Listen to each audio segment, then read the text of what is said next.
Everyone, this is Kibo Vlogs, a Filipino actor based here in Saudi Arabia, and welcome back to my channel. Agad-agad gawa natin reaction video, ang Barda compilation. So I won't take any longer. Let's start this reaction video. Let's check it out what Barda has to offer for today. Anong atake? I miss Bora. Under 10 ako, under 10. May pasantol palagi. Si Ginoo, ibang-iba na talaga siya ngayon sa totoo lang. Kasi before, di ba, ako nakilala ko si Ginoo, mas sinusubaybayan ko pa nga si Ginoo kaysa kay Barbie before Kasi best in pasantol talaga siya. Pero nang dumating na talaga si Barbie sa buhay niya, wala na, nag-demure na siya. Charit! Diba? Kaya nga nalungkot din ako, ay wala nang pasantolan stage yun si Ginoo. Maraming magtatanong ng mga mami natin, KJ, ano yung santol? Secret. KJ, ano yung santol na sinasabi mo? Secret. Ganun talaga. Over and under 12. Diba? Ganun Under talaga, 12 ako. ma'am. Wow.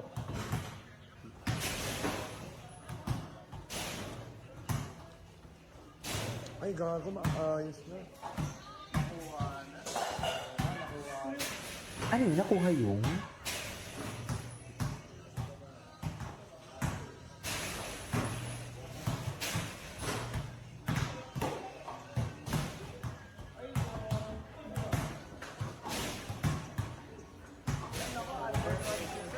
Ay, grabe.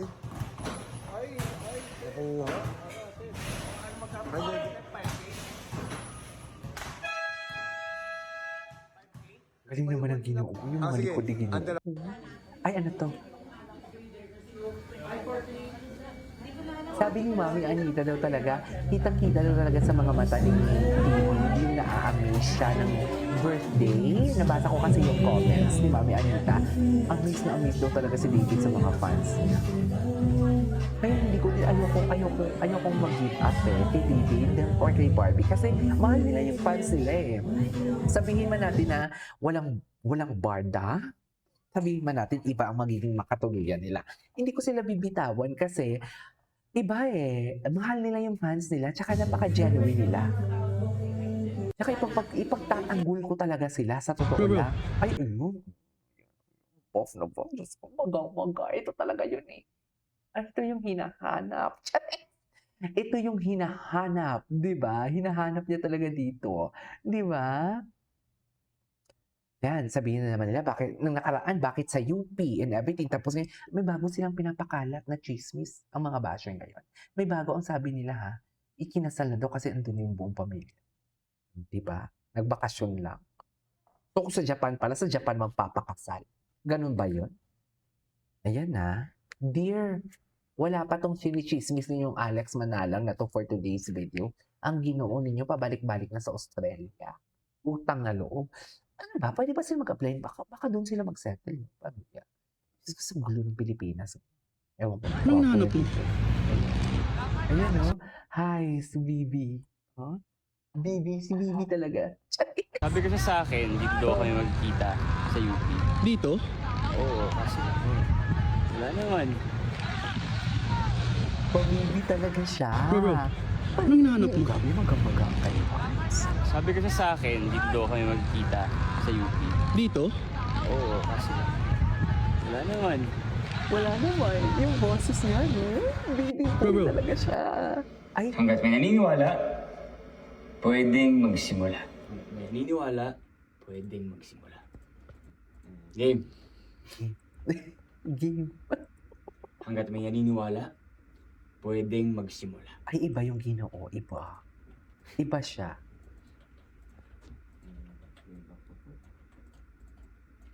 Iba talaga siya Ginoo. Sinasabi ko sa iyo. Hanggat may naniniwala, pwedeng magsimula. Bakit pa kaya yan? Ay, si Miss Darrens.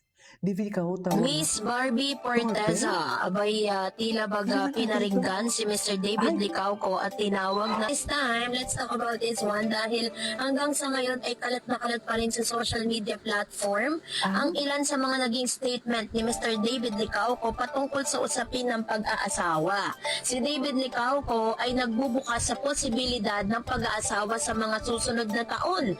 Ayon sa ulat, sa edad na 31 taong gulang ay sumasagot basagi na din sa isipan ni David Licauco ang pag-aasawa. Nangangahulugan ito na ang kasalukuyan niyang iniisip kung kailan at paano niya susunggaban ang susunod na yugto ng Grabe buhay ito. mula sa pagiging Susunggaban? aktor tungo sa pagiging pamilya.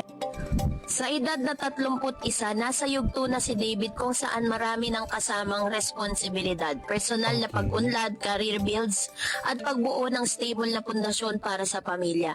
Natural lang na pumasok ang idea na pag-asawa bilang bahagi ng adulting process. Bilang artista at napapanahon ng kanyang pangalan, ang pag-asawa ni David ay tiyak na magiging usap-usapan. May positibong epekto ito na nagbibigay ng imahe ng mature, stable, at commitment ready star. Okay. Pero, maaari ding dagdag pressure kapag naging married life na, lalo't aktibo pa ang karir ni Mr. David. Para kay David, magiging mahalaga ang balancing pagpili ng tamang timing kapag ready na emotionally at career-wise. Para sa mga mas batang tagahanga, magandang representasyon si David ng taong nag-iingat at nagpapahalaga sa commitment kahit subject siya sa karaniwang pasok pa ba sarado ang tao sa pag-ibig, narrative ng showbiz. At mukhang delikado siya sa pagsasama kung oras na talaga. Positibo itong modelo. Hindi basta-basta nagpapakasal, pinag-iisipan ng mabuti. So, sa isang interview din, itong si Miss Barbie Portesa, na tila baga meron po siyang sinabing statement na talaga namang mas lalong nagpalala sa mga isipin ng mga Barda fans, na tila baga si Mr. David Licauco ang siyang pinatutungkulan nito. Panoorin natin ito. Pero torpe. Pero torpe.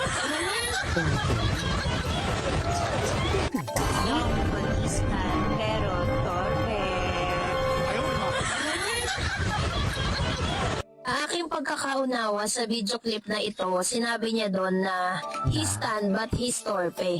Parang ganon, diba? So, ito po ay isa sa mga video clip na hango doon sa interview niya or doon po sa kanilang pagpo-promote ng kanilang teleserye na Beauty Empire. So, dahil po dito, humango po ito or umani ito ng iba't ibang reaction mula sa mga netizen. Alam natin, si Mr. David Licauco kasi, he's a type of a person na very nonchalant talaga siya, 'di ba? Talagang ano siya, NR, no Nonchalant. reaction siya sa mga bagay-bagay. At alam mo, Correct. sabi nga ni Miss Barbie Portesa doon sa kanyang interview with Miss Tony Gonzaga, kasi habang pinanonood ko siya doon, is ina-absorb ko lahat ng sinasabi niya. Sinabi doon ni Miss Barbie Portesa na may mga nakakasama siya ngayon na mga guy na talaga naman masasabi mo na sobrang inaalagaan siya at nararamdaman talaga niya na nagki-care talaga sa kanya. And if you remember, Sabi niya one si of the Alden. interview at Mr. David Licauco said na he really care for Miss Barbie Portesa. Sabi ni Barbie, may mga chance daw na nararamdaman niya talaga na may something pero ayaw umamin. At hindi niya alam kung kailan niya distinguish na talagang yun na yun yung panliligaw na nagaganap. Ibig sabihin, sinasabi ng mga netizen na itong si Mr. David Licauco ang tinutukoy ni Miss Barbie Portesa na napakatorpe.